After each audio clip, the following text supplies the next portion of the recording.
Et nous enchaînons à présent avec Marché à thème, le dernier quart d'heure thématique de Smart Bourse. Nous allons tenter de revenir un petit peu sur les grands drivers du marché obligataire avec un marché obligataire qui voit son marché primaire se réouvrir. Et nous allons notamment axer notre discussion sur le high yield. Et pour cela, nous avons le plaisir de recevoir sur le plateau de Smart Bourse Édouard Faure. Bonjour Édouard Faure. Bonjour Nicolas. Bienvenue sur le plateau Smart Bourse. Vous êtes responsable du crédit chez Swiss Life Asset Managers. Alors, on l'a constaté il y a quelques mois, depuis peut-être les hausses des taux pratiquées par les banques centrales, on a un retour du marché primaire en matière obligataire et en particulier encore plus sur le high yield.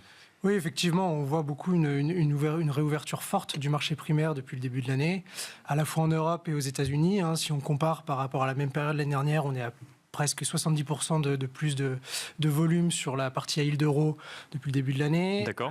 Et aux États-Unis, on est quasiment à 90% de plus, donc on a une vraie réouverture du marché primaire. Pour comprendre cette réouverture, c'est intéressant de regarder ce qui s'est passé ces dernières années. En fait, on a vu un marché primaire extrêmement florissant en 2019, fin 2020, après les soubresauts, ou plutôt la grosse volatilité bien sûr, dire, du Covid, et particulièrement en 2021, qui était une année record sur le marché à yield. Et donc, les sociétés sont venues émettre avec des maturités autour de 5-6 ans, donc des maturités autour de 2025, 2026, 2027. Ensuite, 2022, pas de marché primaire du tout, hausse des taux, écartement des primes de risque, c'était vraiment pas le bon moment pour les sociétés de se refinancer. D'émettre de la dette, oui. Exactement. 2023, assez moyen, un peu mieux que 2022, mais vraiment pas terrible. Et 2024, on voit vraiment cette réouverture. Alors, on peut se demander pourquoi... Le contexte n'a pas totalement changé. Non, exactement. Et c'est ça qui est intéressant, c'est de regarder pourquoi ça s'est réouvert en 2024 et pourquoi les sociétés n'ont pas attendu 2025, 2026, la maturité de leurs obligations pour se refinancer. Parce que quand elles ont émis en 2019, 2020, 2021, elles ont émis avec des rendements, avec des taux qui étaient extrêmement faibles. Donc aujourd'hui, se refinancer sur le marché primaire leur coûte plus d'argent bien sûr, que ce que ça leur coûtait il y a 2 ans. Mais il y a un élément extrêmement important, c'est que pour les émetteurs à yield, le coût de la dette n'est pas le seul facteur.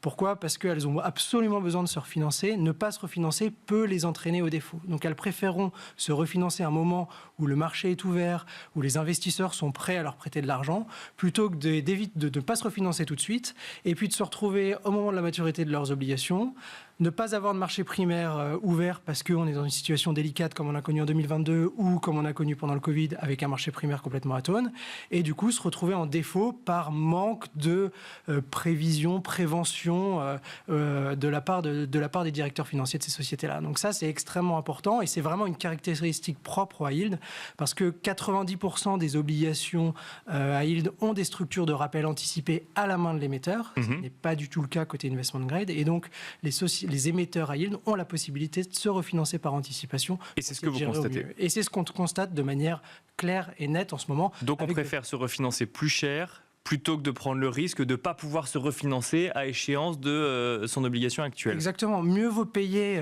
plus cher pendant 2 ans ou 3 ans plutôt que se retrouver en faillite dans 1 an, en fait. C'est exactement le raisonnement aujourd'hui des sociétés émettrices à yield. Pour autant, pour un marché, il faut qu'il y ait de l'offre, mais il faut qu'il y ait de la demande. Alors, effectivement, dans ce type de marché, on peut toujours se demander où est l'offre et où est la demande. Mais en tout cas, il faut des financeurs.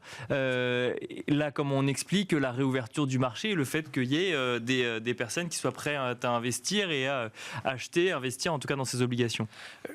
Il y a quelques exemples très concrets qui vont parler. Prenons l'exemple d'une société, c'est assez symptomatique, une société américaine qui est dans le domaine de l'emballage, qui fait des canettes en métal, qui s'appelle Ball Corporation.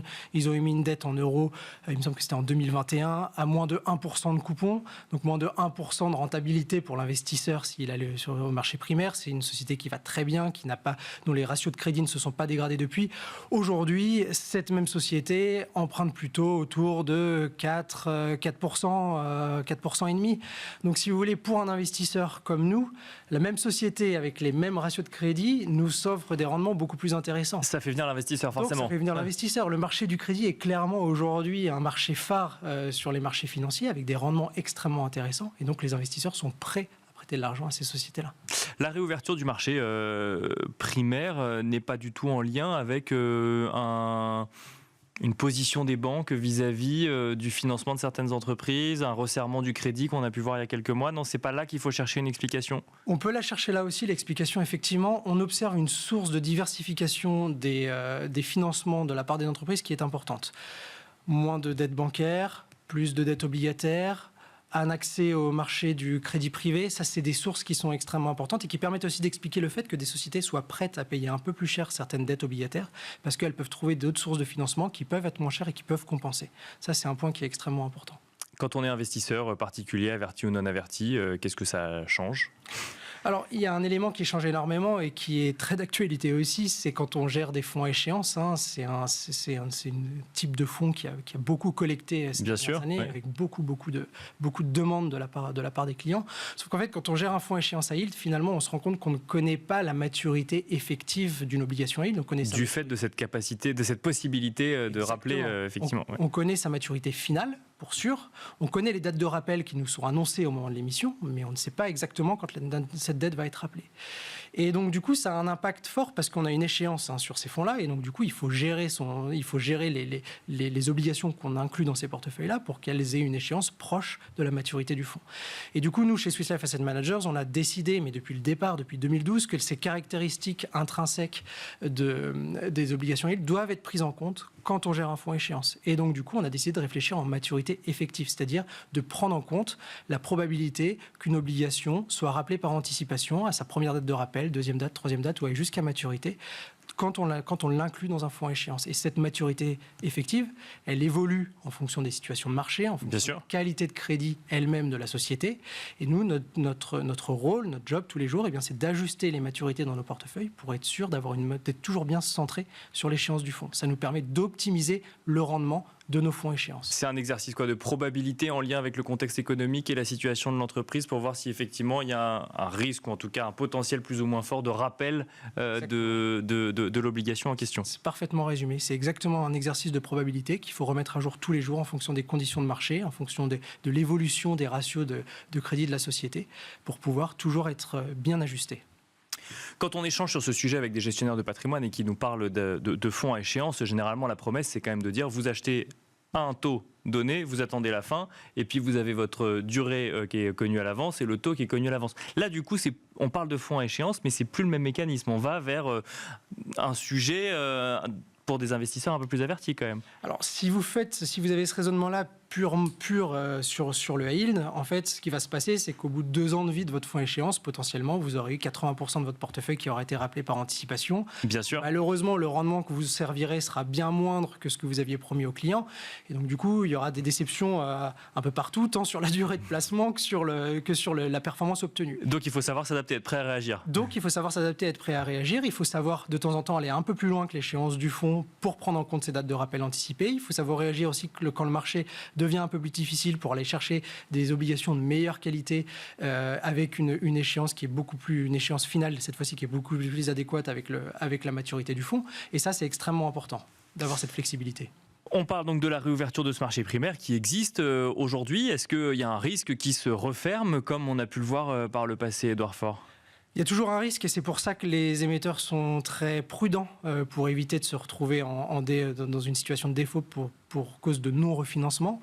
Les risques, ils sont nombreux. C'est les risques inhérents à la volatilité du marché. Donc, je ne sais pas, en ce moment, on a des élections en France qui, on voit, amènent un peu de volatilité. Sur les marchés, oui, bien sûr. À voir ce que ça va donner dans quelques semaines. Ça peut être un facteur déclenchant beaucoup plus de volatilité et potentiellement une fermeture du marché primaire.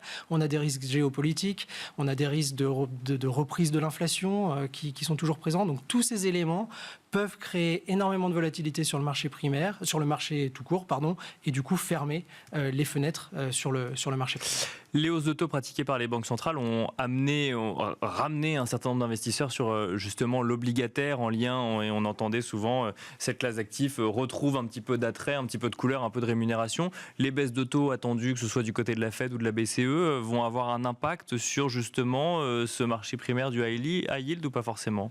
On pense que ça va avoir un impact. Aujourd'hui, les sociétés se refinancent relativement cher. Il faut savoir qu'aux États-Unis, les coupons payés par les sociétés entre il y a 2 ans et aujourd'hui, c'est 50% de plus. En Europe, c'est proche de 100% de plus. Donc 2 fois plus, le coût de la dette est 2 fois plus cher pour une société aujourd'hui qu'il y a 2 ans sur le yield euro. Donc les coupons sont élevés. Si demain on a des baisses de taux qui durent en Europe, peut-être que les sociétés pourront se refinancer d'ici 2 ans avec des coupons qui seront beaucoup plus bas qu'aujourd'hui. Donc oui, ça va réactiver forcément le marché primaire à ce moment-là parce qu'il y aura beaucoup d'offres et probablement de la demande aussi de la part des investisseurs. Merci beaucoup, Edouard Ford, de nous avoir accompagnés dans le dernier quart d'heure de Smart Bourse. Je rappelle que vous êtes responsable du crédit chez Swiss Life Asset Manager. Merci beaucoup. Merci Nicolas. Merci à vous également de nous avoir suivis en direct, donc Smart Bourse sur Bismart. Je vous rappelle que vous pouvez nous retrouver en replay sur bismart.fr, nous retrouver également sur les réseaux sociaux de Bismart ou encore nous écouter en podcast sur toutes les plateformes de podcast. Et je vous donne rendez-vous demain à 17h en direct sur Bismart pour un nouveau numéro de Smart Bourse.